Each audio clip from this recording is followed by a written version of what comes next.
Holiness Gaur Gopal Prabhu. Mukam karoti vachalam panghum langhayate girim yatkripa tamaham vande Shri Gurum Dinatarna Sri Chaitanya Ishwaram Paramananda Madhavam. It is my great honor and pleasure, privilege to be amongst all of you here this evening. This afternoon. I'm still in Germany. And my sincerest gratitude extends to Colonel David, Shrimanti Renukaji, and the whole Radiant group for having invited me over for this wellness conclave and to be with all of you to share a couple of thoughts this afternoon. The subject matter I was asked to speak on is spiritual wellness. I travel a lot and I see that every country has a USP, a unique selling proposition.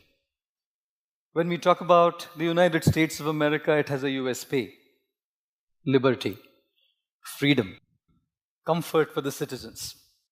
When we talk about the United Kingdom, it has a USP: royalty, the supremacy of the Queen. When we travel to Japan, Japan has a USP: technology. You travel to the Middle East has a USP: oil. And when we talk about India, India also has a USP, a unique selling proposition, something that all of us are known for. Sometimes I say, how do you recognize an Indian? An Indian is known by a man or a lady who will use the shampoo till the last bit by putting water to the bottle. How do you recognize an Indian? You would know an Indian by a man or a lady who will use the balan, the rolling pin, to squeeze the last bit of the toothpaste out of the toothpaste. How do you recognize an Indian? An Indian is a person who gives another person a missed call. That culture doesn't exist in the world. There's nothing like a missed call in the world, by the way, ladies and gentlemen. How do you know an Indian? You would know an Indian by a person who will use a t-shirt till there's a hole in it. And once it's unusable in the day because there's a hole in it, you would probably start using it in the night. And if it's still not usable in the night any longer, you keep it for Holi. And if it's not even usable for Holi, then you use that pocha. Then you know, for sure you know then that you are truly an Indian. Yes, ladies and gentlemen, we are known for our sparing nature. No wonder a lot of people in this world are super wealthy, in this country are super wealthy. India is known for Bollywood. India is known for its cricket. India is known for its beautiful architecture, magnificent edifices. India is known for its Himalayas. India is known for its literary contributions. India is known to be a developing economy now. Indeed, India is known for many, many things. But what India is specially known for on this planet Earth is its unique contribution in the field of spirituality. Wherever I travel in the world, I see people glorifying, talking about, eulogizing the principle of spirituality that comes from this great land, Bharat Bhumi. People from America, people from Europe, people from different parts of the world come to India to see the beauty of India. But if you go to Rishikesh, you go to the Himalayas, there's a lot of people out there who are coming here to learn spirituality, who are coming here to learn yoga, who are coming here to learn the inner engineering, the inner ecology of life. Of course, when we talk about wellness, how can we neglect the principle of spiritual wellness? This afternoon, I thought I would share with you an analogy that one of my spiritual mentors, His Holiness Satchidanand Swami, who's a German by birth, once told me. It's a beautiful analogy. It's called the tree of life. Whenever we look at a beautiful tree, one of the most essential parts of the tree is its roots. A tree has three aspects to it, essentially. One is the roots, the second is the trunk, and third is the crown of the tree. And when we talk about the roots, a healthy tree has healthy roots. The deeper the roots, the stronger the roots, the tree stands strong in storms, cyclones, hurricanes, and tornadoes. and the roots are not seen to our eyes. Ladies and gentlemen, those roots are compared to our spirituality. Our achievements are seen to people, our gadgets are seen to people, our money is seen to people, our accolades are seen to people, our charisma is seen to people, our success is seen to people. What's not seen to the eyes of the people is our roots, our spiritual development. And therefore I always say, if we do not work on what is unseen, it's very difficult to sustain what is seen. One of my friends in Mumbai, he purchased a very slick Lamborghini. He's a wealthy guy. He purchased a very slick, posh yellow Lamborghini. He's a Gujarati. So he called me from the showroom and he said to me, Swami ji, Hindi mein bole wo, Swami ji, aap pagla karenge? I said to him, bhai, duniya pagli hai. Ab aur kisko pagla karenge? He said, nahi. In Gujarati, pagla means, will you kindly touch your feet to my car? Pagla. Ghar ka pagla karenge, gaadi ka pagla karenge, office ka pagla karenge, which basically meant, will you bless my car? I said to him, bhai, Lamborghini hai. Kyun nahi karenge pagla? Sadhuon ko kab Lamborghini ka pagla karne milega? I said, please come along, The gentleman drove to where I lived. And he said to me, well, we'll go for about a 15 minutes drive. I said, fair. Let's go. We started off. As we were driving, I was in the passenger seat, the guy in the driver's seat. The car halted at a traffic light. And there was another guy right next. He kind of turned around and he saw this slick, yellow, posh Lamborghini in Mumbai, a rare sight to see, and his eyes went big. Wow! And straight after, he looked inside the car and he saw me and his eyes went bigger. And he had this expression on his face, Kya Swamiji, aap bhi? I wanted to pull the window off and said, Mere bhai, ye meri gaadi nahi, main pagla tha jo pagla karne baitha hai idhar gaadi mein. It's not my car, man. The 15 minutes drive had turned into 35 rather. At the end of 35 minutes, I said to him, look, I need to get back because I need to attend a meeting. Can we drive back? What this man did shocked me to the core. Probably will shock you to the core. This man started crying like a baby. These weren't tears of joy. These were tears of anguish and pain. You know how to detect tears of joy and sorrow? You just use your thermometer to check maybe. Because tears of joy are cold and tears of anguish are warm. Of course, next time anyone cries, don't take a thermometer saying, are you happy or are you sad? I asked him to park the car near the sidewalk. I said to him, what happened? With great difficulty he spoke and he said, just 3 days back, my wife has filed papers for divorce. I love her. My children love her. She's one of the best mothers that one can ever have. And we don't want to miss her. We've tried everything possible. It just doesn't work. Of course, I tried to console him, pacify him. And then I was thinking to myself, the world sees his Lamborghini. The world sees his success. The world sees his bank balance. The world sees his popularity. The world sees all of these things. And I sit with the who's who in the country. And when they confide with me, I see what's happening inside. Ladies and gentlemen, yes, the trunk of the tree is visible to our eyes. Ladies and gentlemen, yes, the crown of the tree is visible to our eyes, but the roots of the tree, which are underneath the soil, which are invisible to our eyes, is our inner development, our spiritual development. And unless we make that spiritual development and our spiritual growth strong, the storms, the hurricanes, the cyclones of life do get over to us and bog us down, pull us down in life. Therefore I say, some people are just so poor, so absolutely poor that all they have is money. And thus I say, if you want to know how rich you are, then count all those things you have that money cannot buy. I'm not saying money is bad.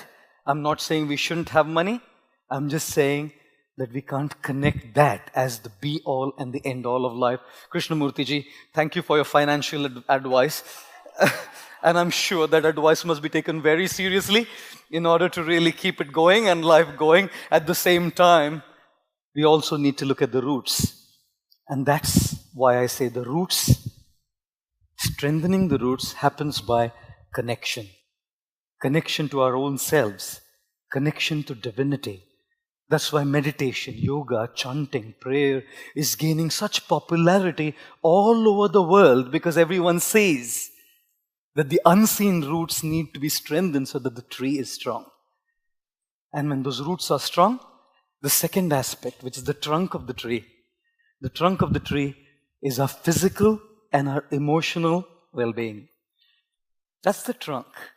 And a trunk can stand strong and a trunk can stand stable only if the roots are deep and strong. If the roots aren't deep and strong, the trunk is dodgy and wobbly. A hurricane or a cyclone can shake it, sometimes even uproot it from the very core. I remember very well, in the year 2009, I believe it was the 9th of July, I received a phone call from my mom, 1:30 in the morning, and she was crying on the phone. I guessed it. The inevitable has happened. My father was bedridden from Parkinson's disease. I knew something untoward had taken place. Obviously, my father had passed away. I went for the cremation. My father's body was lying on stage.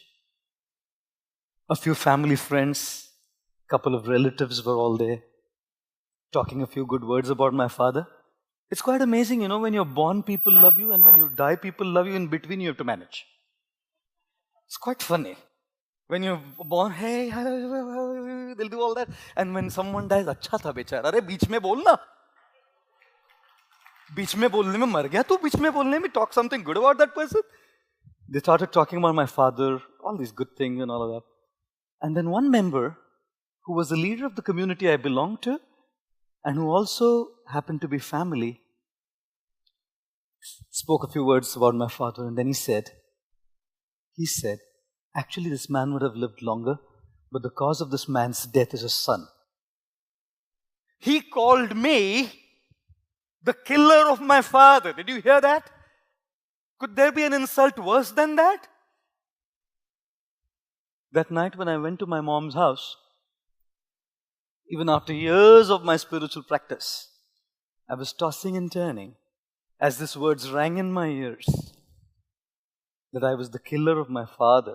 It was because of me that my father had died. Ladies and gentlemen, my mind was restless. My emotional state had been disturbed. And when your emotional state is disturbed, you can't sleep. You can't get anything out of life. Your experience of life is proportional to your emotional state. Therefore, William Blake said, the mind can make heaven out of hell or hell out of heaven. That night, as I tossed and turned, I remember one statement my guru, Radhanath Swami, the author of The Journey Home, if you can grab it, read it, beautiful book. He said, do not give the remote control of your emotions to someone else. That man, by what he was saying, was pressing a button on the remote control and making me feel trash. I depend on you to say that your talk was great and feel good, and I depend on you to say that my talk was bad and I feel trash. That means I've given the remote control to you. I feel good because you make me feel good. I feel bad because you make me feel bad. And how shallow is life that I don't have the guts to take the control of my emotions in my own hands. Ladies and gentlemen, we have to learn how to take the control of our feelings in our own hand. I will not allow any damned person under the sun to make me feel good or bad by what he or she says. If they say good, fine, that's good. Appreciation, nice, I'm happy with it. And even if they trash me, fine, it's their opinion. It's the way they think. Ladies and gentlemen, the trunk is our physical and our emotional stability, and I'm not getting into the physical well-being because of paucity of time, obviously. And the last one is the crown. The crown is our contribution to the world. The crown is where the fruits come. The crown is where the leaves come. The crown is where the flowers come. And the fruits are for others. The flowers are for others. The leaves are for others. The shade that the crown of the tree gives is for others. Our contribution to others. Sanskrit is an amazing language. Because in Sanskrit, if you want to call someone an ass or a donkey, you call him Vaishakhanandan. Now, next time, if you want to call someone a donkey, say, hey, Vaishakhanandan. God, he'll think you're composing a poetry on him, I must tell you. I must tell you, you know. And Sanskrit is amazing because in Sanskrit, ice cream is called Dugdha Sharkara Yukta Hima Ghanagola Gattu. Now, if you want to say mango ice cream, you would say Amra Dugdha Sharkara Yukta Hima Ghanagola Gattu. And if you want to order it, God, to say Amra Dugdha Sharkara Yukta Hima Ghanagola Gattu Anaya, by the time you order it, it will melt away, you know. You know why I'm saying this? I'm saying this because people say that life is like an ice cream. You should enjoy it before it melts. It'll indeed melt away. I say life is like a candle. You should bring light to others before it melts. Both the ice cream melts and the candle melts. But the ideology behind the ice cream is selfish enjoyment, and the ideology behind the candle is selfless contribution, selfless service to others. And each of us, in our own ways, must learn how to contribute like the crown of the tree. I must end with this little thing that I want to say. This last one point I would like to mention is this. If you have ever been on a flight, the members of the cabin crew will come there and say, ladies and gentlemen, this is a seat belt, I know. This you have buckle it, I know. I know some pilots are sitting here, I must apologize. You know, if there be a lack of oxygen supply in the cabin, oxygen masks will drop from the cabin above your heads. Secure your mask properly and breathe normally. Make sure your oxygen mask is secured properly before you help others. God, I thought this is the height of selfishness. But if you don't keep yourself in place, you can't help others. If you don't have resources, you can't share your resources. If you don't feel love, you can't share love. If you don't feel hope, you can't give hope. If you don't feel uplifted, you can't uplift others. Therefore, be selfish first. Care for your roots. Care for your trunk.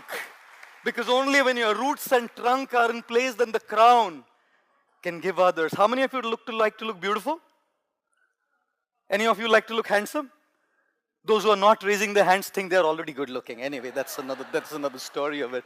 One lady came to class, teacher came to class and wrote on the whiteboard, I am beautiful. Which tense is it? The student says, past tense, madam. You know. Our late president, Shri Abdul Kalam ji, said a very nice thing which left a deep mark on me. He said, if you really want to look handsome, give your hand to some, and you will automatically look handsome. Because handsomeness is not about beauty and looks, it's about how we contribute to people. I conclude by saying, if you are beautiful, it's God's gift to you. If you live your life beautiful, it's your gift to God. And therefore, the tree of life is about three things. Roots, unseen to the world. Deepen them by connection to the divine, connection to God, your spiritual practice, your meditation, your prayer.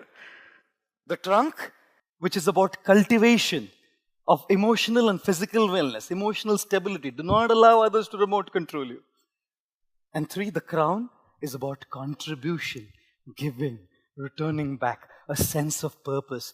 Because the purpose of life is a life of purpose.